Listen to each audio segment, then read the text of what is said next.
Nick, how was your morning of running? It looked like you were focusing on the long run pace. Yeah, that's right. We completed a lot of long runs, a kind of race simulation, and I feel like we've been able to tick all our boxes. We did a lot of laps over the past 3 days. Readability has been great. We've done a lot of learning, tested a lot of different test items. So now it's about learning what we've done, understanding what we've done, and trying to put everything together for next week. What have you been feeding back to the team? And I guess you're also having to work out how you feed that back and establishing that line of communication between yourself and your brand new team.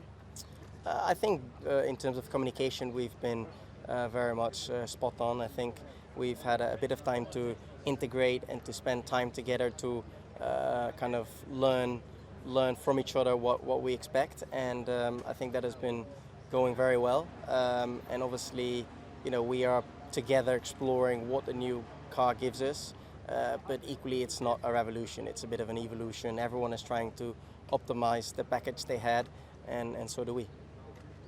Your first F1 testing is complete. How does that feel? It feels good, but I feel kind of home. I'm feeling good, ready, and I'm looking forward to next week. Nice, that is a very good way to approach the first race, isn't it? What are the expectations for your first full F1 race in your first full season? It's a bit of a funny one, that. I think both the team and my personal targets and goals are very much aligned. I think as a team we like to raise our game and be more competitive than last year, and consistently fight for points in the midfield. And it appears to be super competitive. I think the whole midfield is compressed massively, so it will require 100% attack to get that job done. Well, Felipe, good to see you in the Formula One paddock and out there on the track as well. How was your morning of running and indeed testing as a whole? Yeah, it's been great. Did a little bit of aero testing at the beginning.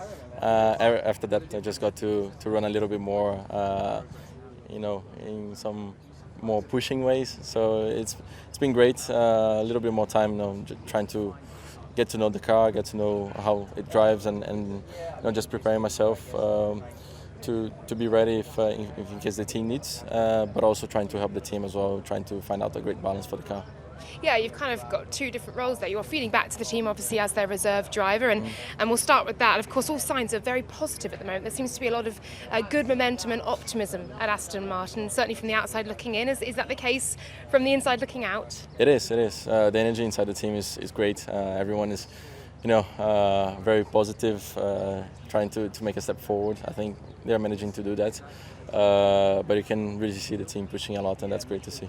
And I suppose a couple of weeks ago you probably weren't expecting that you might be making your Formula One debut here in Bahrain. Do you have any indication whether that might be the case next week? And if so, how's your mindset approaching that?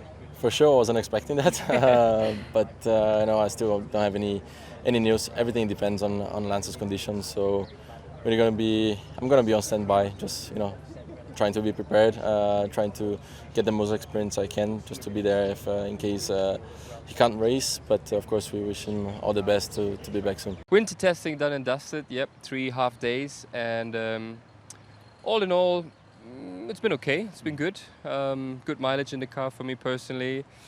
I think I got what I was personally looking for. To get off on a good foot with the car, to find immediately a good connection to the car, a good harmony, so that I feel comfortable and the car does as I say and not vice versa. So from that point of view, it's good. I think we've obviously, like every team, collected huge amounts of data that the team will, analyze and go through over the next few days. For me too, a lot of interesting things that we tried, and it's all information, which is important for a driver too, and that I will be processing too now, and so far so good. How long did it take you to feel back to normal in the car, or is it like you've never been away? It's not like I've never been away, but I've raced pretty much all my life, so this is what I'm trained to do. I think the racing DNA is so inside of me and so implemented that. When we start working, I just know what to do. All the instincts are just there and kick in. So, to be honest, I felt really, really good actually from the get-go, from lap 1, and then there was a good progression throughout the 3 days. So I'm pretty pleased about that. And what about next week? You must be really excited to go racing again. Hulkenberg full time this time. Yeah, I am. It's good. I'm more kind of the race guy rather than a test guy. So yeah, looking forward to when it's showtime business and when it all matters and counts a bit more. Exciting stuff. I'm going to stay here in between the 5 days. Relax a bit, train a bit more, digest all this testing stuff, and then we come and go into attack mode, race mode next week. Sure. And where do you feel Haas sit in the I have pecking no order at the idea. moment? I couldn't possibly tell you because I don't know. But what have you made of what you've seen from rival teams so far this week? But I haven't seen anything. I've been busy driving the car sometimes, then I've been busy looking at what my teammate does, so I didn't spend any time looking at competition and where they are, where we are. Next week we'll give all the answers. Enjoying life with Kevin? Yeah. To be honest, I don't see much of him because when he's in the car, I'm doing stuff like this or other things, or working with the engineers, and the other way around the same. So I'm actually don't see him that much.